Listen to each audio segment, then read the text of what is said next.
Bonjour à tous, on se retrouve pour une nouvelle vidéo. Merci et bienvenue dans cette nouvelle review pour un tarot qui est absolument magnifique. Il s'agit du Unfolding Path Tarot d'Acten Noctua qui est paru très récemment aux éditions Hay House. Voilà, moi je l'ai trouvé sur Amazon tout simplement. C'est un tarot qui est juste formidable, vraiment. J'ai eu un coup de cœur pour les illustrations. Je pense qu'on est énormément à l'avoir eu, ce coup de cœur, puisque on le voit un petit peu... Voilà, on commence à le voir un petit peu sur les réseaux, là, ça y est. Il y a déjà eu des reviews de fête, c'est pas la première que je fais. Mais voilà, j'avais quand même envie de partager ça avec vous, parce que c'est vraiment un tarot absolument magnifique. Donc on a une belle boîte comme ça. Voilà.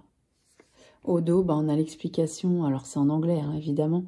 Donc on dit que la vie est un voyage magique. Et effectivement, je trouve que ce tarot transcrit vraiment ça. Donc voilà, on nous dit les 78 cartes, voilà, réimaginer avec des archétypes modernes et diverses aussi, pour vous guider vers votre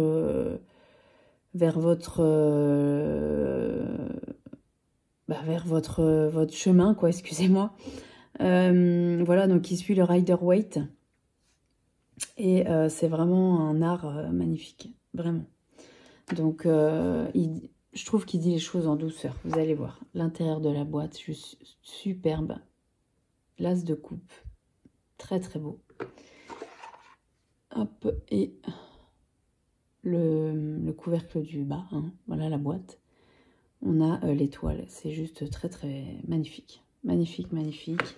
La boîte est superbe. On a un livret. Alors, il est en anglais, voilà. Donc, moi, j'ai quand même... je sais pas vous me direz d'ailleurs en commentaire, parce que... moi, quand je reçois c'est pas le premier que je reçois en anglais, comme ça, un tarot. Au départ, moi, je regardais même pas le livre, en fait. Je prenais... vous savez, j'ai un livre... que je vous conseille d'ailleurs, celui-là, le livre sur le Rider-Waite d'Emmanuel Iger. Il est juste super, ce livre. Je vous montrerai quelques pages après si ça vous intéresse. Et moi, je prenais tout le temps ce livre-là et je lisais même pas les petits livrets des coffrets. Parce que c'est en anglais et que voilà... Mais c'est quand même intéressant d'avoir un peu la vision de l'auteur. Donc là, j'ai pas encore tout traduit.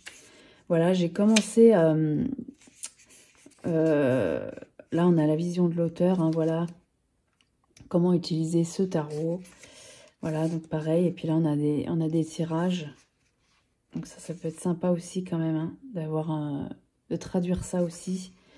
Ensuite, on a les arcanes. Alors, on n'a pas de représentation de la carte dans le livret. On a juste les textes, le titre, des mots-clés et puis un texte sur la carte. On a ça à chaque fois.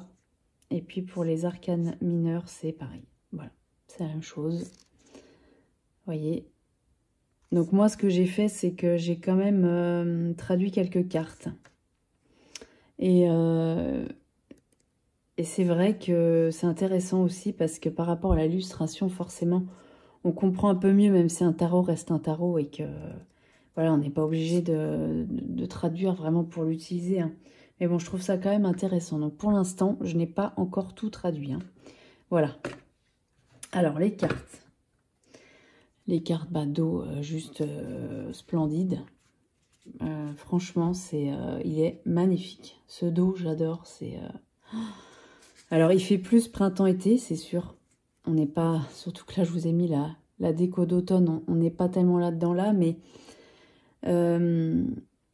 je trouve que c'est un tarot aussi qui peut être utilisé à n'importe quelle saison parce que il a une énergie assez douce quand même. Donc, par exemple, les jours où on veut quand même se faire un tirage, mais qu'on n'est pas forcément enclin à avoir une image qui va nous faire un peu mal, finalement. Il y a ça aussi, dans le tarot, il n'y a pas que des belles cartes, donc, enfin, des belles cartes. Chaque carte a sa raison d'être, mais il y en a qui sont un peu plus compliquées que d'autres, et c'est vrai que des tarots un peu plus sombres, si on est déjà un peu sombre soi-même avant de tirer la carte, ça peut être un peu rebutant. Donc avec celui-ci, je trouve que c'est un peu plus doux. Voilà, on a des tranches neutres. Voilà, par exemple, celle-ci, hein, 5 de coupe, on est dans le vif du sujet.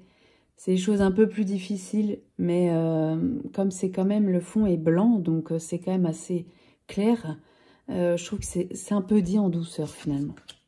Voilà. Et les illustrations sont juste magnifiques.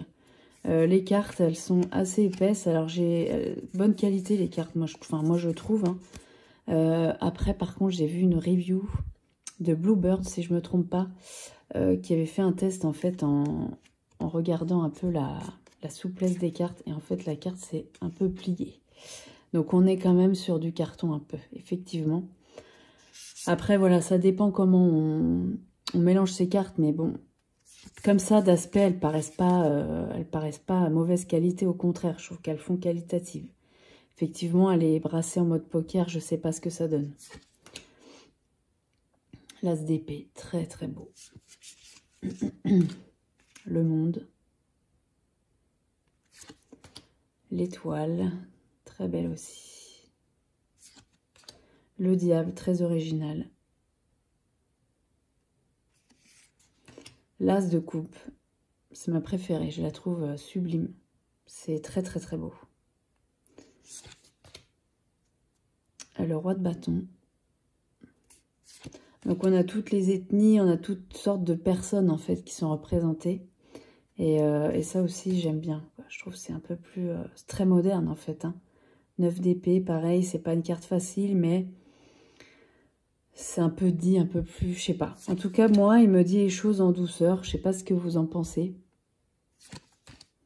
Mais même si on sait à la finalité ce que ça veut dire à peu près, hein, mais... voilà, on a une autre vision aussi.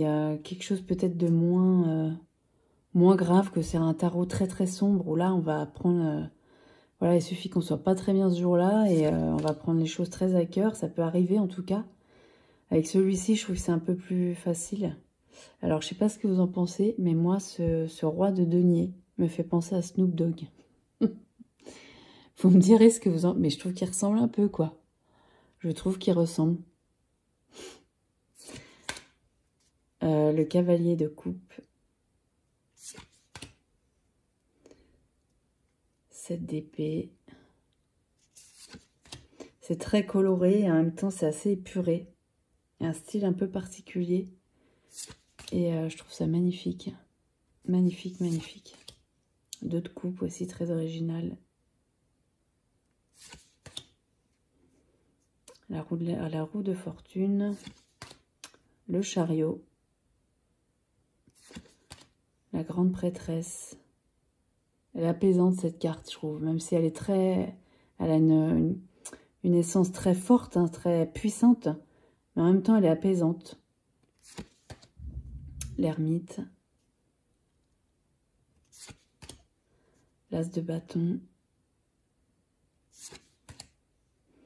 Cavalier de bâton. Le roi de coupe, très très beau aussi.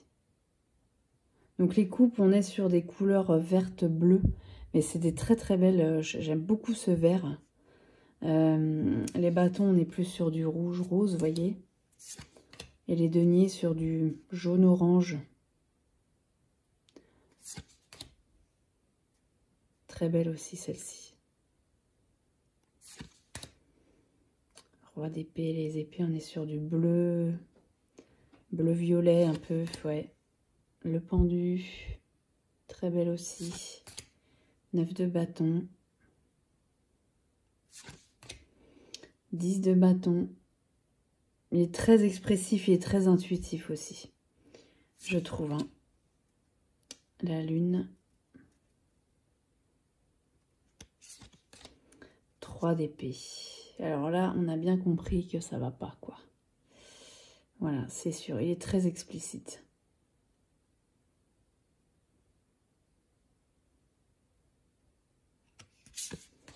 Le 6 de coupe, très mignonne. Les amoureux. 5 de denier, pareil, on voit que bon, c'est pas la grosse forme. Hein. Le valet de denier. L'As de denier, magnifique aussi. Hein. Très très très belle carte. 6 de bâton. 4 de denier. Plein de petits pics autour de lui. Hein. Il ne veut pas qu'on l'approche. Hein. 3 de bâton. La mort. Très belle. Hein. Très très très belle. J'aime beaucoup. Le 10 de coupe aussi, hein, très expressive. Les visages des personnages, je ne sais pas si vous allez bien voir là, si je rapproche. Les visages sont très expressifs. Donc ça aussi, c'est c'est très appréciable parce qu'on capte l'énergie. Le 3 de denier aussi, c'est très très beau. La reine d'épée.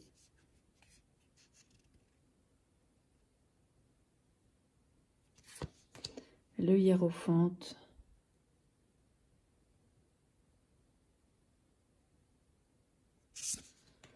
Il a plein de signes sur son écharpe là. Religion différentes. 6 d'épée, très très belle aussi. Avec ce petit chien qui est dans la barque là. Elle est prête à partir. 7 de bâton, on est dans l'action là. Le 8 de denier. Le travail. L'impératrice, très belle aussi. Très très belle.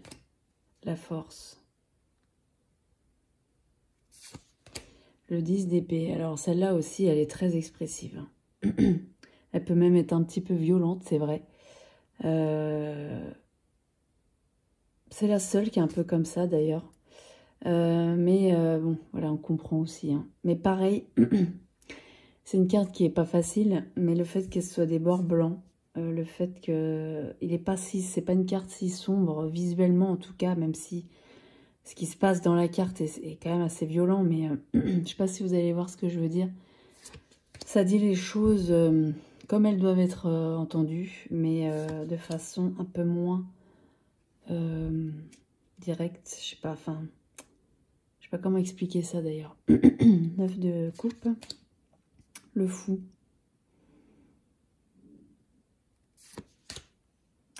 Le 4 de coupe. La reine, très belle.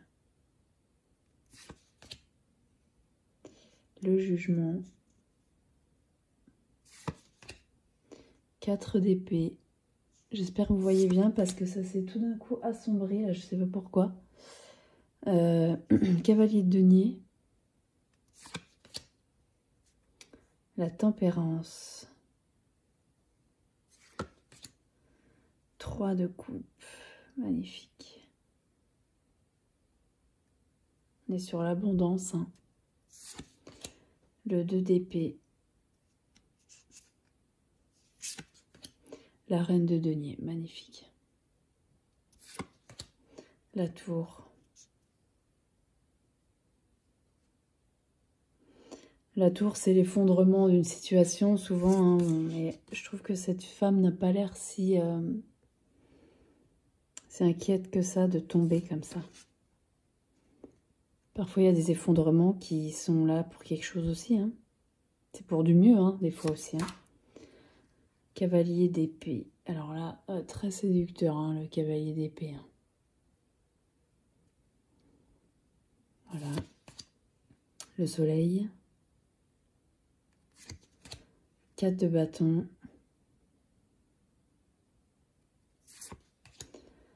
Le valet, pardon. Valet de coupe. 7 de coupe aussi, très expressif. 6 de denier. Bon, là, on comprend aussi très bien. La justice. Le 2 de bâton. 5 de bâton. Le 5 d'épée. Et le 8 de bâton. Voilà. Voilà pour ce magnifique tarot qui est juste merveilleux. Je vois pas d'autre mot que ça. Je le trouve absolument splendide. Moi, je trouve qu'il n'y a rien à dire. Bon, effectivement, les cartes, peut-être qu'il faut éviter. Elles reviennent pas, en fait. C'est vrai qu'elles restent un peu... elle reste un peu dans la position où on la met, en fait. Hein. Voilà.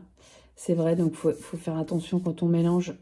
C'est vrai, mais bon, si on les bat simplement, je pense pas qu'il y ait de problème. Effectivement, c'est pas forcément un carton... Alors, il est épais. Ça, il n'y a pas de souci. Il est épais. Par contre, il ne revient pas. Donc, peut-être qu'effectivement, on n'est pas sur un cartonnage... d'extrême qualité, en tout cas sur le fait que la carte revienne en place, mais sinon au toucher et à l'épaisseur, c'est très bien, vraiment. Donc voilà. Voilà, bah écoutez, dites-moi ce que vous avez pensé de ce tarot, si vous l'avez, parce que je sais qu'il fait fureur, hein, très honnêtement. Donc voilà, on discute de tout ça ensemble comme d'habitude. Je vous remercie infiniment de m'avoir regardé et on se dit à très bientôt. Merci beaucoup.